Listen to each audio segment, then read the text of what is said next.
beautiful St. Stephen on the water, across the border from our best neighbors. Give a shout out to the USA today too. All their support. USA! All of our freedom. Canada and the world. However, do not underestimate New Brunswickers. Ever. We are a small, as my mother would say, Gideon army, and we are thrashing this battle. We're with you, sister. And our light here, our truth, you put a little match in a very dark room, and within a few minutes you can see a lot, right? That's us. That's New Brunswick. And that's all of us together, brothers and sisters in this fight. Men. We're gonna shine. So I'm going to just start out with giving a few basic stats, and for any of you that have heard my other speeches, it's kind of a combination of the both of them with some new stuff thrown in. But I won't be long. I'm here to talk to you today about the tragic events that I, as a grandmother, a mother, and a veteran of child protection social work for 25 years in this province. It's terrifying when it comes to our children, all of us, but in particular our children. The amount of child abuse that has continued to be perpetrated against our children for 14 months now, almost 15, is nothing short of criminal. Criminal behavior. It's child abuse for sure. Why are we all here today? And because we have all been brought together in a very supernatural and cool kind of way. I love it. We're caring. And for such a time as this.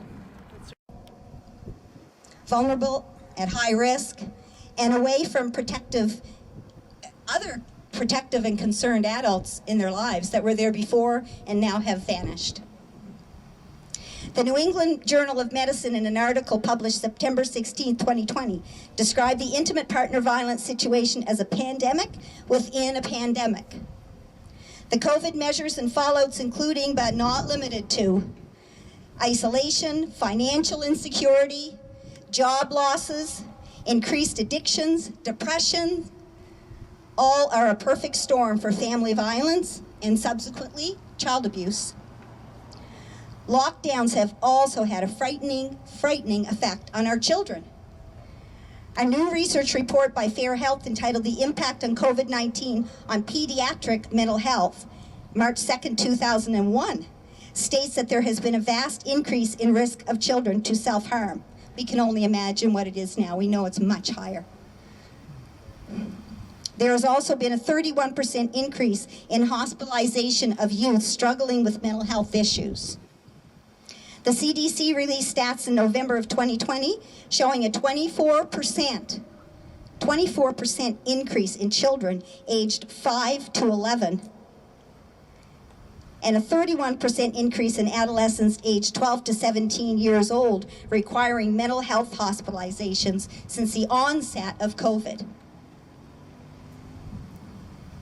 Perhaps the most worrisome of all is the annual State of Health in America, which has reported that preteens and teens had the highest rate of suicide ideations as compared to other groups.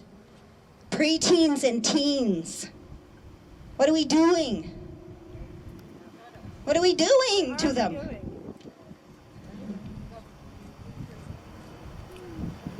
We simply cannot ignore these stats when the psychological well-being of our children is at stake. We can't. Consequences. Thousands of parents, professionals, and others have been raising the alarm bells for months now and speaking out. Yes. Elections, world events, medical freedom, Charter of Rights, You were never meant to live in a mask. So all these topics we're opening a discussion, and we just want to openly talk. I don't know how long the Facebook page will be open because of censorship. Absolutely.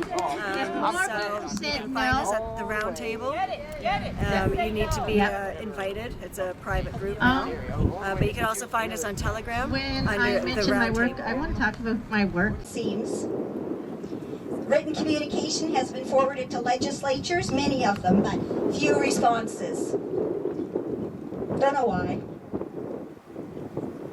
In a CTV News article on January What is the purpose of you guys coming out here today? We're fighting for our rights and freedom to move about and be able to go where we want to go, when we want to go, how we want to go, without any restrictions whatsoever from this big made-up lie.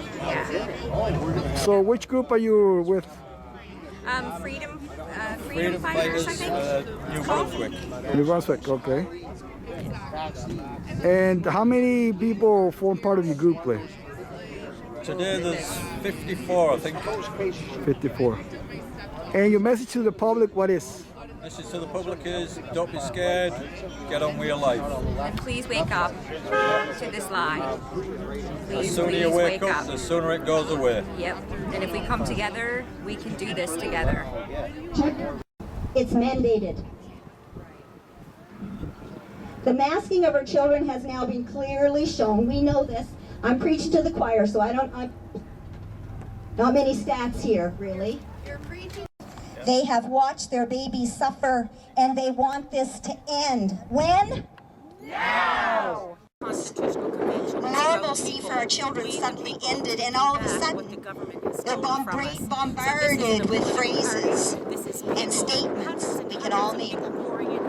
Social isolation, masks, social distancing, public health mandates, protect your grandparents, protect your grandparents. And I'm proud Protect to their be grandparents? administrator here in New Brunswick, and I Telling will children continue to this. fight for the freedoms Making of children my feel grandson and every totally child that I know responsible that is being for lied the to by well-being the de facto and the government. safety of others Challenge in their me on lives, that in one. particular adults, Which car would that be? and for anyone else near Any them. political party. That's a heavy They're cross to all bear. working for de facto government. That All is of them. psychologically and We emotionally talk about abusive Trudeau or? I'm and talking about neglectful in child Trudeau, protection I'm terms. talking about every political party that's out there. And I have to admit, I Everything stole they these represent words from another is online from the freedom corporate fighter. crown. They describe Canada is not perfectly a what's country, happening emotionally there and has never been a psychologically to our constitution children. that has been ratified by the people, And I quote, and we've all been maybe it might lied have to been since somebody the day here. of birth. I have been sold Our as a children are now commodity being as raised in anybody fear. else that has been born Fear of in each other, Canada. fear of the world, We have all been fear of sold illnesses, as fear of viruses, and even yeah, the air cattle. in I'm which going to they say breathe. cattle. And so our birth They are being taught to certificates, fear all that everything. stands for is the Prolonged fear right is for terror, them to sell us and off terror on the becomes stock market. trauma. So basically, I have That found all of this out in the psychological last damage year. being So done during these dark to our times of children, COVID, I, we pray you know, it is not, I thank those but it could be so-called irreversible. elites of the world for this period of time we for me to dig remember in and do these my own things research as and we find continue to out where fight this is all coming for from. our The children, monarchy, for all the of us. Vatican, all of them, they're all going And down. there's a lot of darkness, Thank you. but Thanks to we the people. as we said before, I want to say thank you to RCMP Sergeant Peter Stubbs for providing us with their protection and their support here today. We really